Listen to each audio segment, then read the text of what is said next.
இயேசு கிறிஸ்துவின் நாமத்தினால் இந்த காலை நேரத்திலே வாழ்த்துகிறேன். எபிரேயர் 6:14 நான் உன்னை ஆசீர்வதிக்கவே ஆசீர்வதிப்பேன் என்று ஆண்டவர் சொல்லுகிறார். Blessing I will bless you. உன்னை ஆசீர்வதிக்கவே ஆசீர்வதிப்பேன். ஆபிரகாமுக்கு சொன்ன வார்த்தை. ஆபிரகாமே, என்னுடைய வார்த்தையை நீ கேட்டு எல்லாவற்றையும் விட்டு என்னை நம்பி நீ வந்ததுனால உன்னை ஆசீர்வதிக்கவே ஆசீர்வதிப்பேன். எபிரேயர்ல ஆபிரகாமை குறித்து சொல்லப்படுகிறது. இந்த வார்த்தை ஆண்டவர் சொன்னாரே, அதே போல ஆபிரகாமை ஆசீர்வதித்தார் என்று சொல்லி. அன்பான குடும்பத்தின் மக்களே, ஆண்டவரை நம்பி வந்த மக்களுடைய வாழ்க்கையில ஆண்டவர் சொன்ன வாக்குத்தத்த வார்த்தைகள் ஒன்றுமே பொய்யாய் போவதில்லை. அந்த ஆண்டவர் தான் இந்த காலை நேரத்தில் சொல்லுகிறார், உன்னை ஆசீர்வதிக்கவே ஆசீர்வதிப்பேன். எவ்வளவு பேர் நம்பிக்கையுள்ள ஒரு வார்த்தை இல்ல?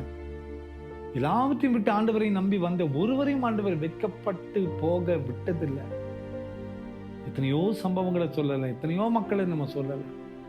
இன்னைக்கு நாம கூட ஆண்டவரை நம்பி நம்ம வந்துட்டோம்னா, இல்ல ஆண்டவருக்காக வாழ நம்ம அர்ப்பணித்து விட்டோம்னா, ஆண்டவரே போதும் என்று சொல்லி ஆண்டவர் மீது நம்பிக்கை வைத்து காத்து இருக்கும் போது அந்த ஆண்டவர் சொல்லுகிறார், நிச்சயமா உன்னை ஆசீர்வதிக்கவே ஆசீர்வதிப்பேன். அது எந்த சூழ்நிலையானாலும் சரி, எந்த வனாந்திரமானாலும் சரி, எந்த கடுமையான காடு வெளியானாலும் சரி, எந்த ஒரு வனாந்திரமான ஒரு வயல் எப்படிப்பட்ட சூழ்நிலையானாலும் சரி, உன்னை ஆசீர்வதிக்கவே ஆசீர்வதிப்பேன். அந்த ஆபிரகாமுக்கு சொன்ன வார்த்தை இன்றைய நாள் வரை நிறைவேறிக் கொண்டு வருகிறது. இந்த காலை நேரத்தில் நமக்கு இந்த ஆசீர்வாத வார்த்தை ஆண்டவர் சொல்லுகிறார். அந்த வார்த்தை நிச்சயமாய் நிறைவேற்ற வல்லமை உள்ள ஆண்டு. அந்த ஆண்டவர் தான் சொல்லுகிறார், உன்னை ஆசீர்வதிக்கவே ஆசீர்வதிப்பேன். ஒருவருடைய இன்னைக்கு இருக்கிற சூழ்நிலை நம்பிக்கை இல்லாததை போல தோன்றலாம். இன்னைக்கு இருக்கிற சூழ்நிலை வனாந்திர சூழ்நிலையாக காணப்படும். இன்னைக்கு இருக்கிற சூழ்நிலையை காற்றும் புயலும் கொந்தளிப்புமான சூழ்நிலையாக காணப்படும். இது முடிவல்ல, இது நிரந்தரம் அல்ல. ஆண்டவர் சொல்லுகிற வார்த்தை, உன்னை ஆசீர்வதிக்கவே ஆசீர்வதிக்க போற. நீ இன்னைக்கு சூழ்நிலையை பார்க்காத, நான் கொடுத்த வாக்குத்தத்தங்கள் மீது நம்பிக்கை வைத்து எதிர்காலத்தை பாரு. கவலைப்படாதிருங்கள், நம்மை ஆசீர்வதிக்கவே ஆசீர்வதிக்க போகிறார். அந்த வார்த்தைகள் நமது வாழ்க்கையில் அப்படியே நிறைவேற போகிறது.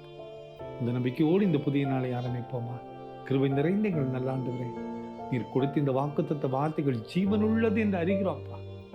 எங்களை ஆசீர்வதிக்கவே ஆசீர்வதிப்பேன் என்று சொன்னீரே, இந்த வார்த்தைகள் நிறைவேறுகிறவரை எங்களை கைவிட மாட்டேன்ப்பா. இந்த செய்தி கேட்டுக்கொண்டிருக்கிற ஒவ்வொருவருடைய வாழ்க்கையிலையும் மாற்றங்களை தாரும், அற்புதங்களை செய்யும். பிறந்த நாளைக்கும் திருமண நாளைக்கும் நினைவு கூறுகிற பிள்ளைகளை ஆசீர்வதிங்கப்பா. உங்களுடைய மகிமை கொண்டிருக்கட்டும். இயேசுவின் மூலம் ஜெபங்கள் எங்கள் நல்ல பிதா. ஆமென், ஆமென், ஆமென்.